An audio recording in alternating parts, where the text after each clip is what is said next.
Lembram-se também que em peneiramentos da colheita, os 4 diretores foram ao escritório de Betel e um irmão correu lá para ligar para Macmillan para dizer que os diretores estavam invadindo o escritório e queriam tomar o controle de tudo?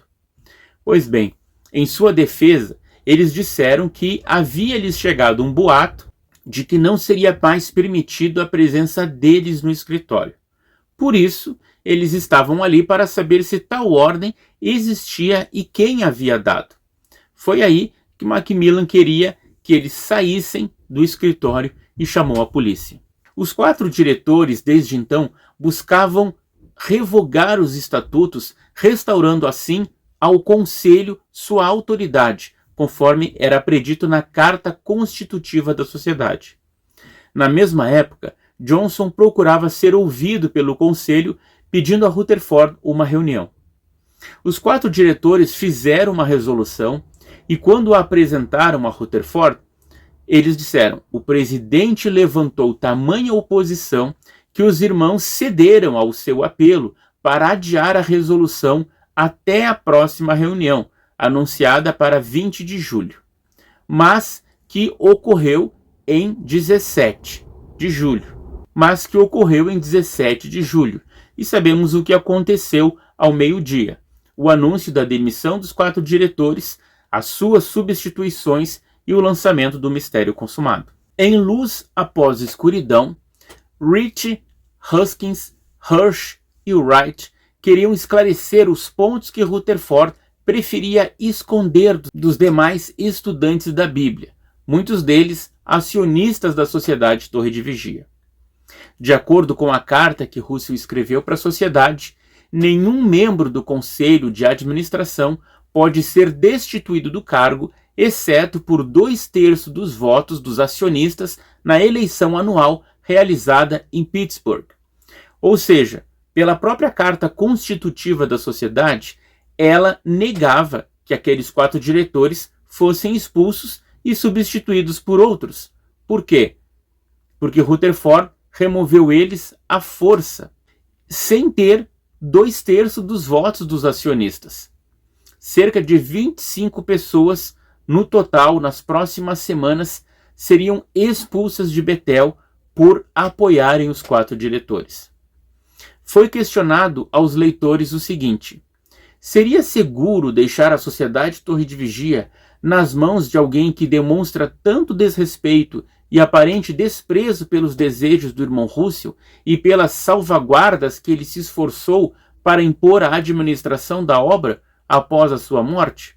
Para desmentir essa acusação de que Rutherford estaria manchando a imagem de Russell e não respeitando as ordens do seu testamento, Rutherford, logo no início da sua eleição, procurou cada vez mais elevar a imagem de Russell.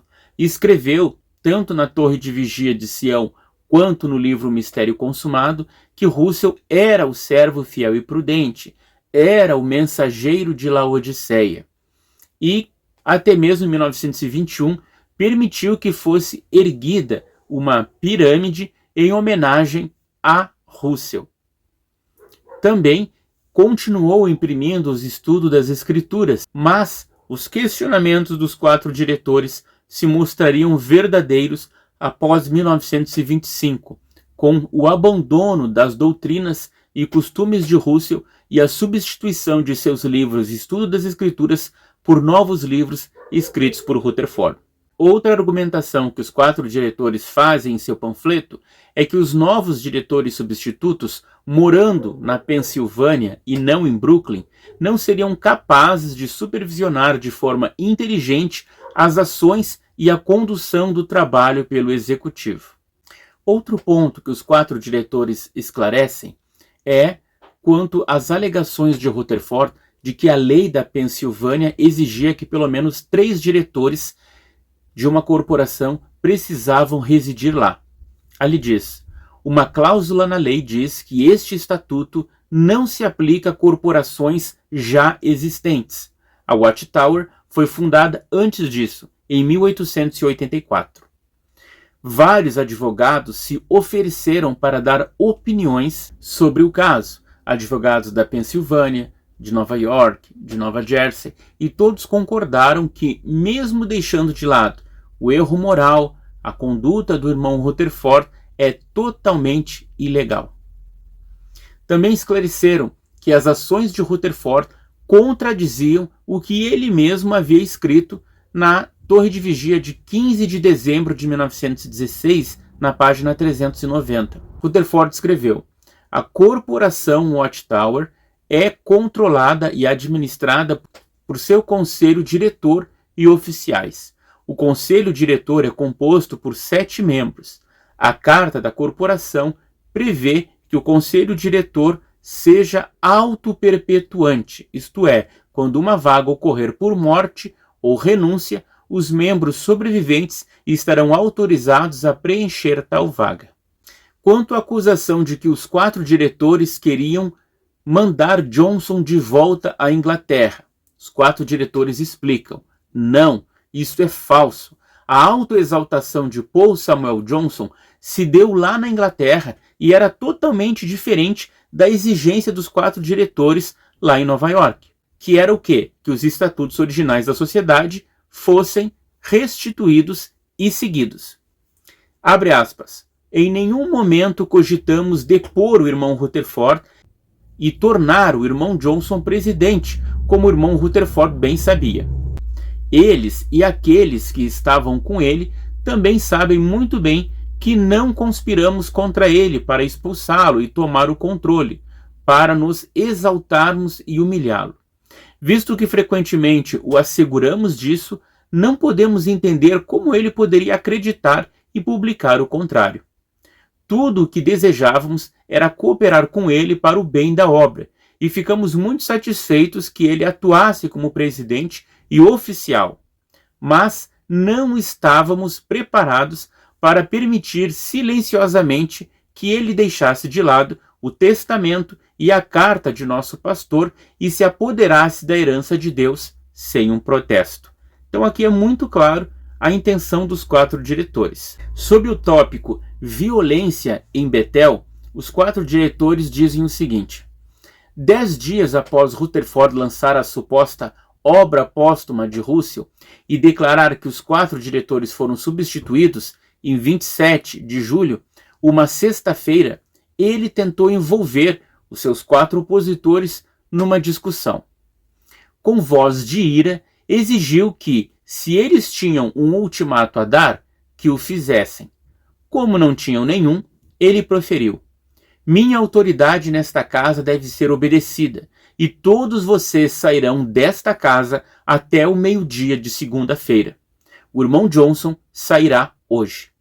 Isso foi o que Rutherford falou para eles na sexta-feira, 27 de julho de 1917, 10 dias após o mistério consumado ser lançado e eles saberem que tinham sido substituídos por outros 4 diretores.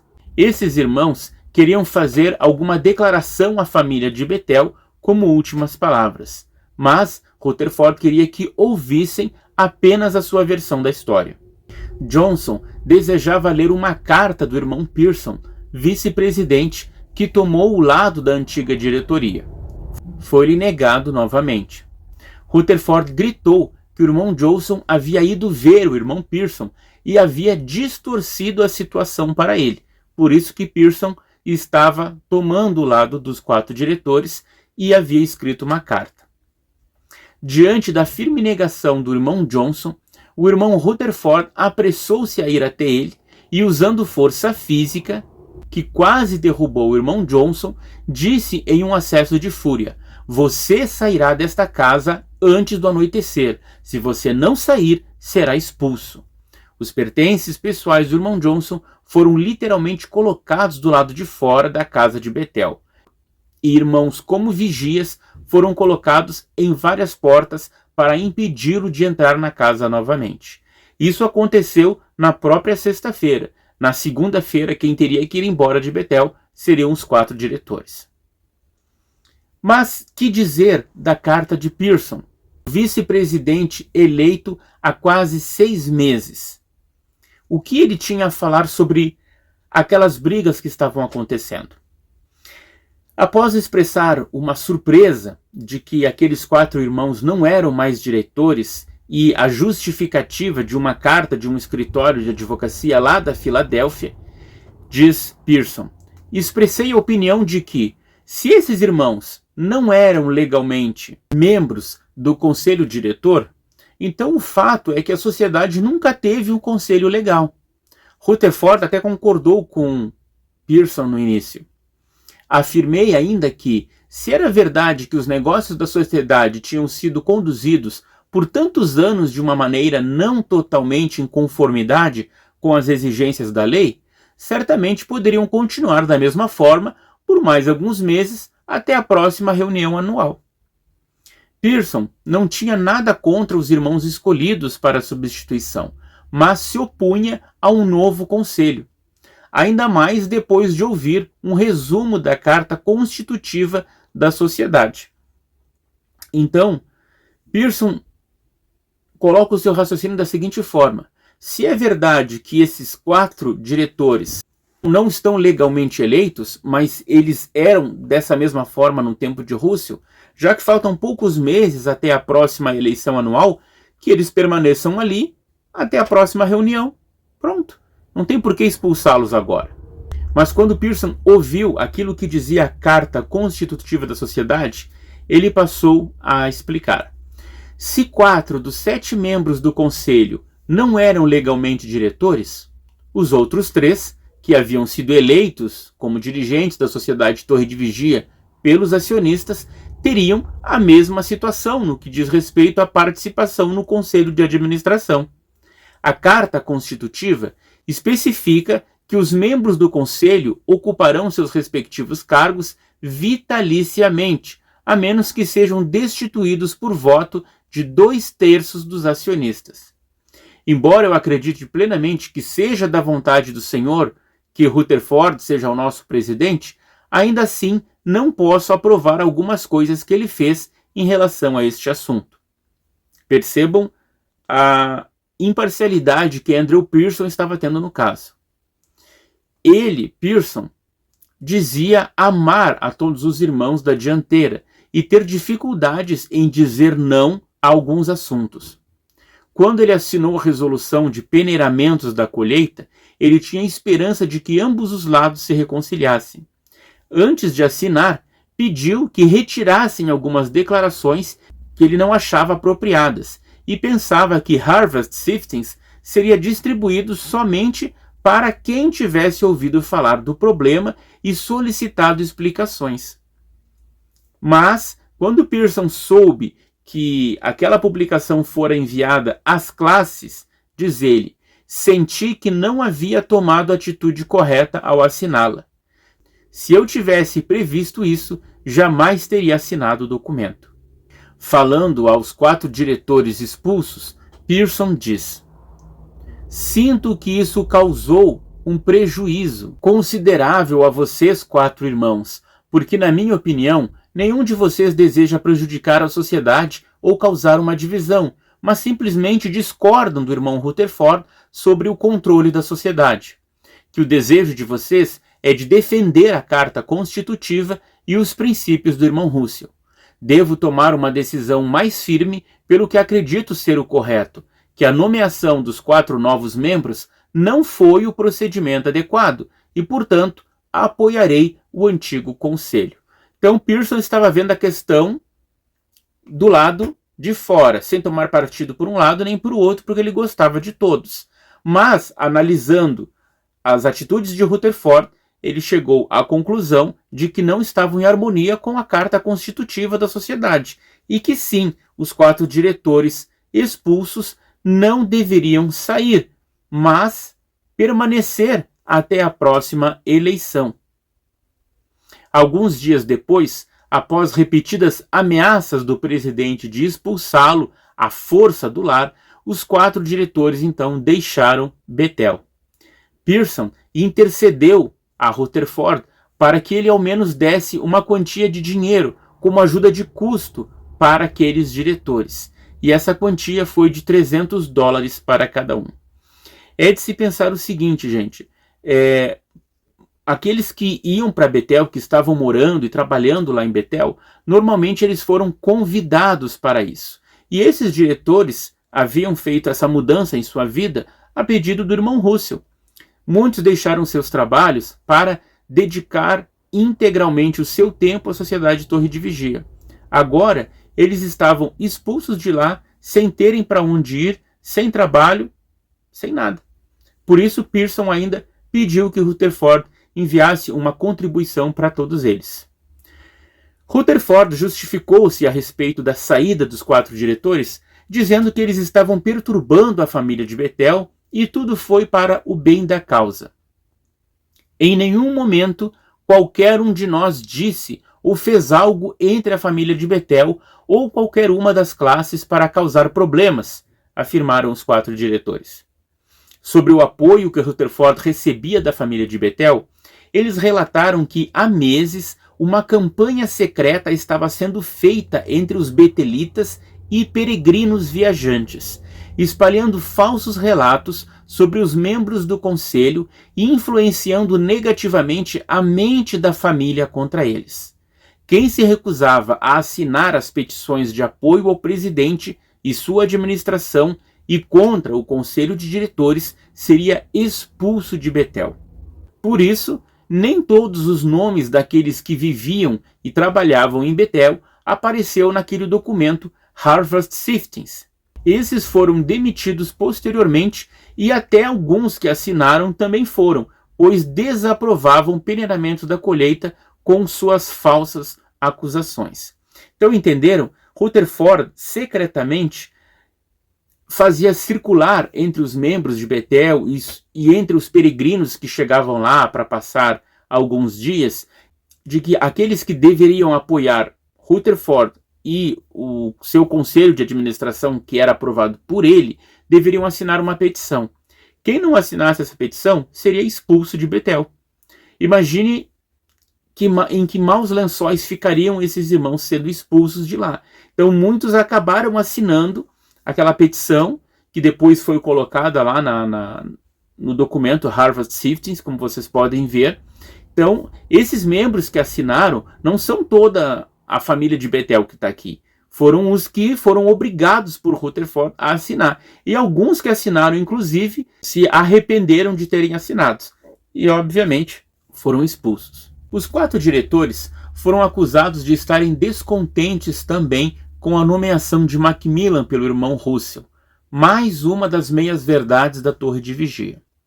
Eles explicam: uma coisa é o irmão Macmillan ser gerente sob o irmão Russell, e outra bem diferente é ele ser gerente sob o irmão Rutherford.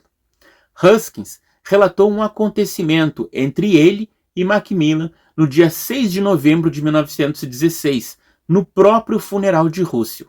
Isso, irmãos, é muito interessante. É importante a gente recortar isso para um dia poder falar para alguma testemunha de Jeová, caso esteja interessada. Macmillan, no próprio funeral de Russell, disse a Huskins o seguinte: irmão Huskins, tenho algo a lhe dizer que sei que o magoará muito, e não tenho ideia se você tem força de caráter suficiente para seguir meu conselho. Mas vou lhe dizer de qualquer forma. Acho que todos vocês diretores, exceto os irmãos Rutherford e Van Amberg, deveriam renunciar e dar uma chance para que alguns homens decentes que saibam alguma coisa sejam colocados em seus lugares. Não há nenhum de vocês apto para administrar nada, e vocês deveriam renunciar. E se não renunciarem, todos vocês serão expulsos. Imagine, o corpo de Russell não tinha nem esfriado, e Macmillan colocou essa ameaça para um dos diretores, Isaac Huskins. Entenderam por que na eleição de 1917, Rutherford e Van Amberg foram eleitos unânimes?